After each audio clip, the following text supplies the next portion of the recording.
गजोधर के बापू जनकपुर के एक गोदाम में मजदूर थे।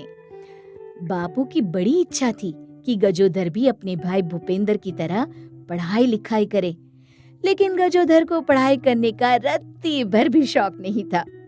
गजोधर दिन भर अपने दोस्तों के साथ गोटियां खेला करता था। 20 साल बाद अब गजोधर उसका भाई भूपेंद्र दोनों जवान हो चुके थे। भूपेंद्र एक बड़ी कंपनी में काम किया करता था। गजोधर बेटा, अब तू भी कुछ काम ढूंढ ले। देख, तेरे भाई को देख, कितनी अच्छी नौकरी मिली है। बापू, तुम तो जानते हो कि हम पढ़े लिखे नहीं हैं, तो कौन हमको नौकरी देगा? तू पढ़ा लिखा नहीं है, इसी की तो ज्यादा चिंता है। पता नहीं तू अपना जीवन कैसे जिएगा। मैं नहीं चाहता हूँ कि तू भी मेरी तरह उम्र भर मजदूरी करे। मैं तुझे अपने पैरों पर खड़ा देखना चाहता हूँ बेटा। ठीक है बापू, मैं कुछ काम ढूंढता हूँ। गजोधर घाट पर जाकर बैठ गया और सोचने लगा कि वो क्या कर सकता है। क्यों ना हम घाट पर गुब्बारे बेचें? हाँ, बच्चे बहुत आते हैं यहाँ, तो गुब्बारों का धंधा तो अच्छा चलना ही चाहिए। चलो अभी जाकर ये अच्छी खबर बापू को सुनाता हूँ। गजोधर घाट से घर के रास्ते निकल पड़ा। रास्ते में गजोधर को गर्मा गर्म पकोड़े की खुशबू आई। खुशबू सूंघकर गजोधर रुक गया। अरे वाह, ये पकोड़े कितने मजेदार लग रहे हैं।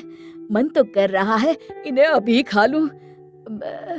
खा ही लेता हूँ। पकोड़े खाते खाते गजोधर सोचने लगा, घाट के पास तो खाने पीने की कोई चीज है नहीं, क्यों ना मैं ऐसे पकोड़े बनाना सीख लूं और घाट पर पकोड़े बेचूं। अब से रोज गजोधर इस पकोड़े की दुकान के बाहर बैठकर देखा करता था कि हलवाई पकोड़े कैसे बनाता था। एक दिन हलवाई ने गजोधर को बुलाया। काहे भाई, तुम हर रोज हमें टुकुर टुकुर काहे देखते रहते हो? हम आपको नहीं, आपके पकोड़े बनाने के तरीके को देखते हैं।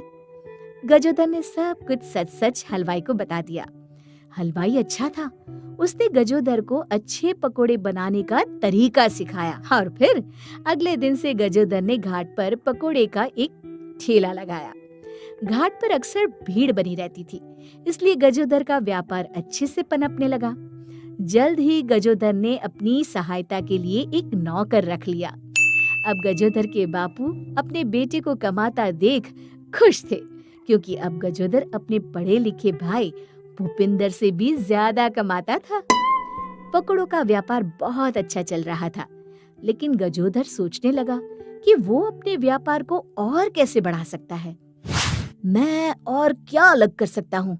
शायद मुझे अलग अलग प्रकार की चटनियाँ रखनी चाहिए। इसके बाद गजोधर ने अलग अलग प्रकार की चटनी भी रखनी शुरू कर दी।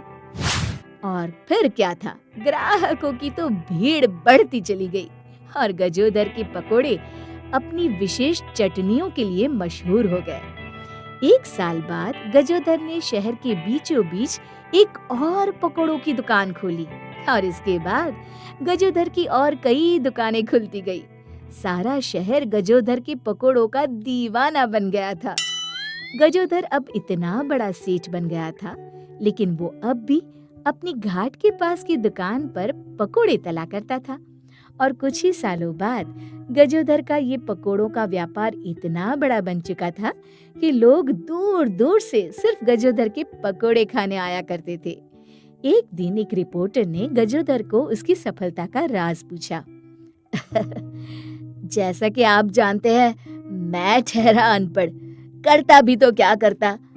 मैं पकोड़े बनाना सीखा और सिर्फ अपने धंधे को बड़ा करने के पीछे मेहनत करने लगा, और शायद इतने सालों की मेहनत ही है जो आज इतने बड़े व्यापार के रूप में रंग लाई है। गजोधर पकोड़े वाला 1 करोड़पति बन गया, क्योंकि उसने एक दिशा में ही मेहनत की। शिक्षा, सफल होने के लिए कोई भी काम छोटा या बड़ा नहीं होता। जरूरत है कि हम केवल एक ही दिशा में जी जान से मेहनत करें, चाहे वो कोई भी काम हो।